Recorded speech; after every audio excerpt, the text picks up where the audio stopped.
Gracious God, I pray that the words of my mouth and the movements of my heart would be acceptable in your sight, my rock and my redeemer. Well, I feel like Kate already gave the sermon message this morning. What more can I add? But you expect me to add something, so I will try. This official asked Jesus a deep question, didn't he? He asked him a soul-level question, S-O-U-L. He probably thinks he's got all the bases covered and he has the answer, but he's just taking this kind of offhand opportunity to just confirm it. You know, that often, I got the answer, but just in case, let me just check it out, right? I think it's probably one of those. And surprise, he goes away and he ends up going away disappointed and sad. It did not turn out how he expected. He probably thought eternal life was something that comes later. And Jesus refocuses him. No, it starts now. If you don't get it now.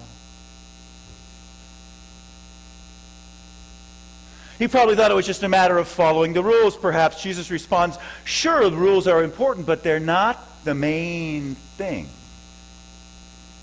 It's not so much a matter of doing or being or correctness or keeping, but a matter of connecting with that living God placed within you that we call soul. And then living and expressing yourself from that place for the thriving of all, including the poor and the oppressed. Yes, Jesus says, you're doing well with honoring these core commandments, but that's only the other half. The other half is to express your soul with your resources also for the sake of the kingdom of God. And that, as it turns out, was more challenging then, and in my experience is just as challenging now. In my words this morning, I'd like to talk about money directly. But I'm not going to ask you, anybody, for any money. There's no ask here. But rather, with your permission, I want to kind of muse openly about this phenomena called money and its role in our lives. And I think that perhaps that's the reason why people in general, maybe churches in particular, don't talk about it much. It's a taboo subject. That more than the ask. The self-examination part, in my experience, is a lot harder than the ask.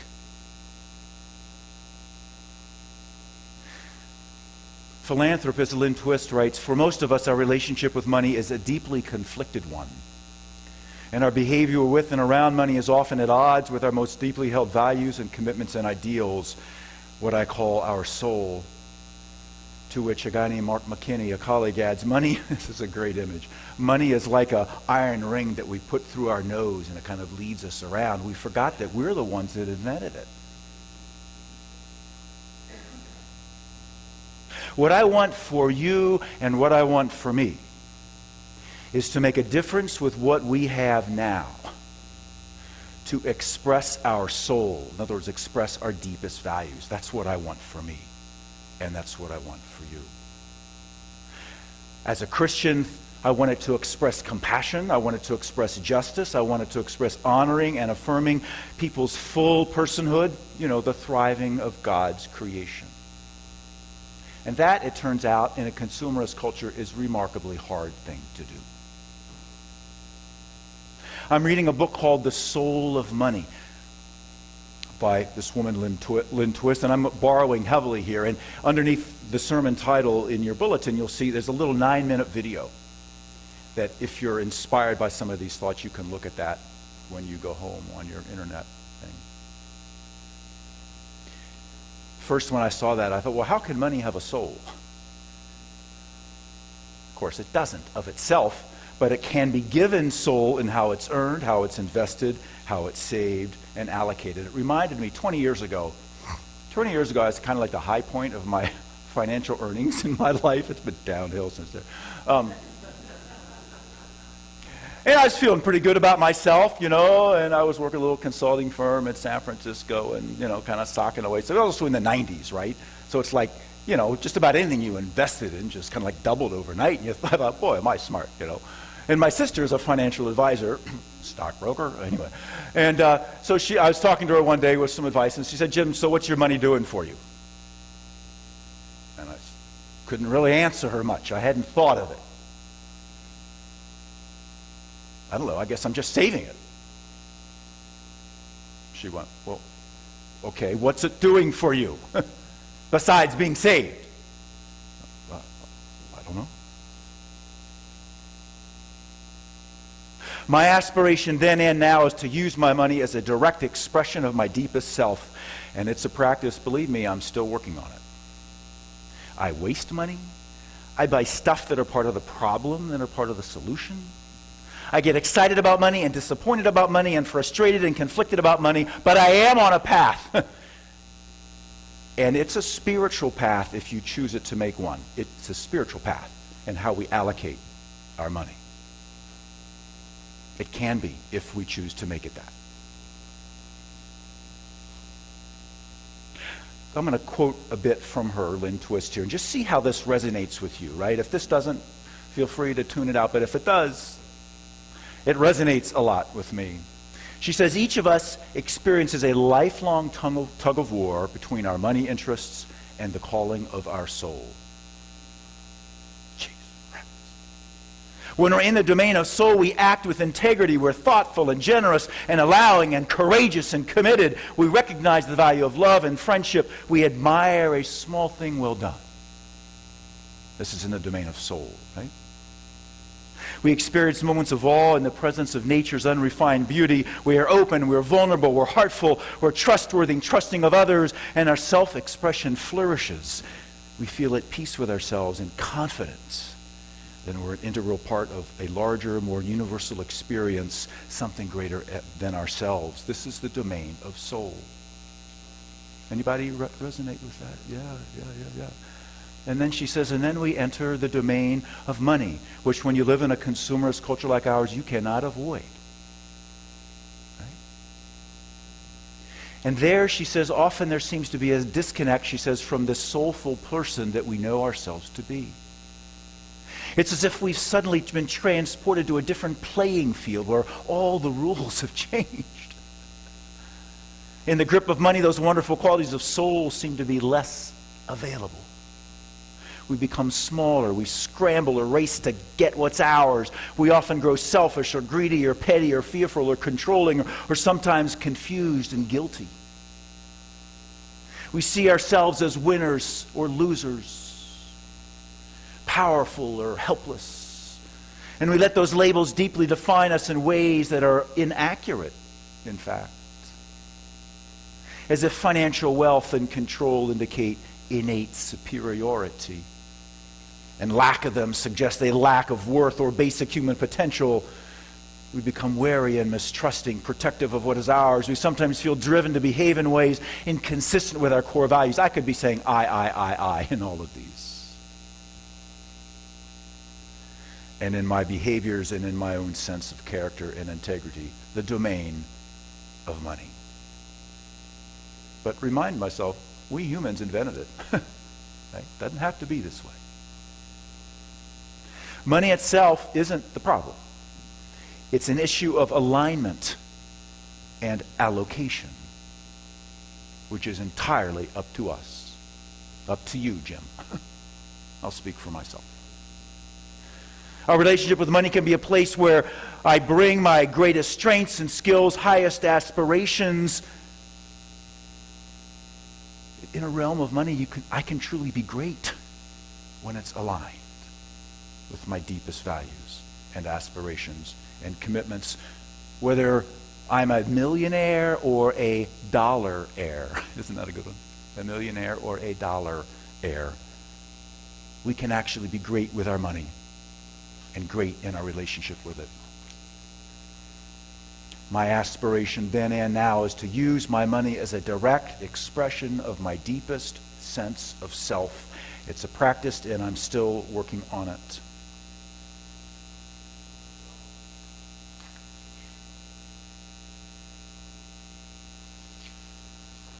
You ever get lost?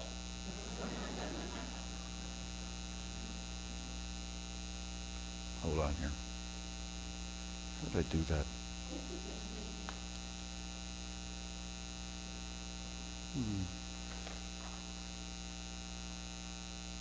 There it is.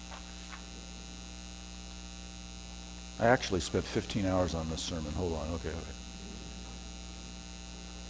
So the key question, Jim, is does the consumer culture direct your money, or do you? Or do I? Am I merely spending it? Right? If I'm merely spending it, someone else, some other force is probably in control. Or am I consciously and thoughtfully allocating it? See the difference between spending and allocating? Allocating is thoughtfulness. Spending is often, for me, is responsive. Right? Gertrude, a middle-aged woman of meager means, she said, I quote, "Money is a lot like water," she says. "For some, it rushes through them like a raging river." She says, "Money comes through my life like a trickle." But I want to pass it on in a way that does the most good for the most folks. I see that as my right, as my responsibility, and she says, it's also my joy. When it is flowing, it can purify and cleanse and create growth and nourish. But when the flow of money is blocked or held too long, it can grow stagnant and grow toxic to those withholding or hoarding it. An example from Lynn Twist she offers in her own life. She says, when I made that first contribution, she's a big supporter of something called the Hunger Project. Some of you may have heard that. She says, when I first made a contribution to that, she said, it realigned my own priorities. My financial life started to be more in alignment with my deep sense of self and soul, and I began to have an experience of prosperity that was unrelated to any quantity of money or acquisitions. I could feel this alignment within myself, and I'd done that alignment through my use of money. See, the money itself isn't the problem, I say to myself. She said it was so surprising that money, this very thing I had used and seen others use to perpetuate accumulation, depletion, making myself feel important with art and wine and stuff, ended up being the same instrument I eventually used to express my love for people and my affirmation of life, and to share my deepest dreams. Once that instrument or vehicle called money was in alignment with my soul, that was when the prosperity and the joy and the sufficiency started to flourish. It wasn't in the money. It was in its use as an instrument of my soul. It's funny that money in an arena of life that so hooks and seduces can also be our greatest ally in our own transformation and the transformation of the world in which we live. My relationship with money can be a place where day in and day out I engage in meaningful spiritual practice, but it begins with my willingness to look at it, confront my fears around it, my attachment to it, perhaps for some your addiction to holding on to it,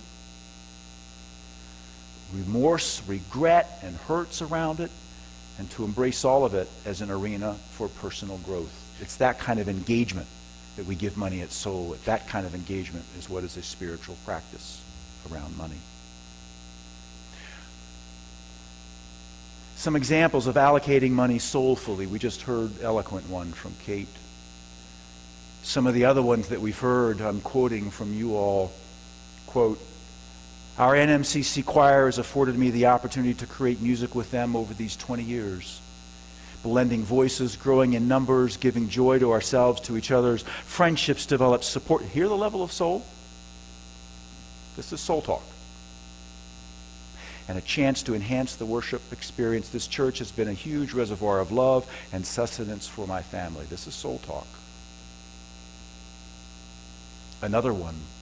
This church has accepted me for who I am, this church, and helped me along my spiritual path and been very supportive when my mother passed away, and also during my divorce.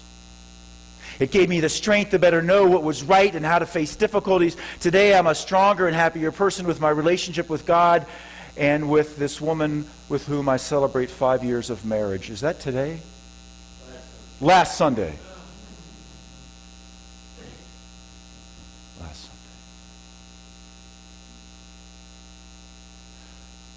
John goes on to say, he could be speaking exactly for me. Sometimes I need to make sacrifices. But I came to the conclusion that giving that money to others was a more important way to honor the gifts that God has given to me, and it turns out it didn't affect my quality of life. But I ask, well, then which sacrifices should I make? Let me take the should out. Which sacrifices do I want to make for the quality of my spiritual growth? That's the question that I'm asking myself. There's no should here. So, what I've begun doing very recently, I started keeping a money allocation diary. Gird your loins, buddy. It's kind of like I've done this before with time, right? Okay, to see how my time is going. And that was actually very informative. I have some categories, and I do that over a period of a month or two, and I can see what's, And unless I get it out in front of me, I end up in patterns that I would rather not be in. So for me, avoiding doing that is a way of not taking that area of my life seriously. This is for me, right? So I'm thinking, well, Jim, if you're serious about allocating the money, resources that you have as sole resources, then you better, do everything you can. If you're serious, if you're not serious about it, Jim, that's fine. Go have another cup of coffee. But if you are, this is something that will help you, a little voice says to me. So, Jim, just look at your checkbook, look at your credit card statements, look at your bank statement, and just keep. I've begun. I carried this little thing around. I've been kind of writing on, coffee, donut, blah, things that, and I've just been. There's no guilt with this. But there is some. Oh, really?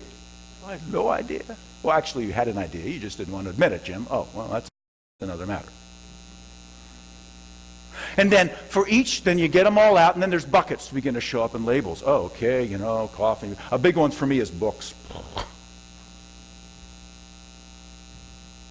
Shirts, not that many, but maybe enough. Okay, whatever. What are they? And it can get away from you. That territory ahead catalog can whew. I'm sure none of you look at these catalogs that come. And so what I'm doing now is I get them, and then beside each general category, right, if it's books or car and whatever it is, I grade it level 1 to 10. Level, it has zero soul resource it has zero soul value for me. This is just whatever. It's not a bad thing, but there's no soul in it. 10, oh, this baby is full of soul. And I just see, where am I with that? You really need all, but I want that. Okay. Well, where is it on that scale? Because what I want for myself is I want a life not governed by my wants and my needs, but I want a life governed by my commitments. It's like my mechanic. I got a great mechanic. And I had my car to him, and he was changing the oil, and I was lamenting that, I drive a Prius, I was lamenting that it doesn't have a sunroof. Every car, the last 3 cars before that all had sunroofs. And I was lamenting that it doesn't have a sunroof. And you can't do an aftermarket sunroof because it's aerodynamic and they won't do that. But now, new Priuses have sunroofs. I've probably been putting them in for a while. But this car gets fabulous mileage. It runs just fine. It doesn't look bad. It's looking a little bit dated, I'm noticing. But other than that, it runs fine. And I was wondering out loud to my mechanic, should I buy a new car? I love the sunroof. And he looked at me and he says, Jim, that's an awful expensive sunroof. Duh.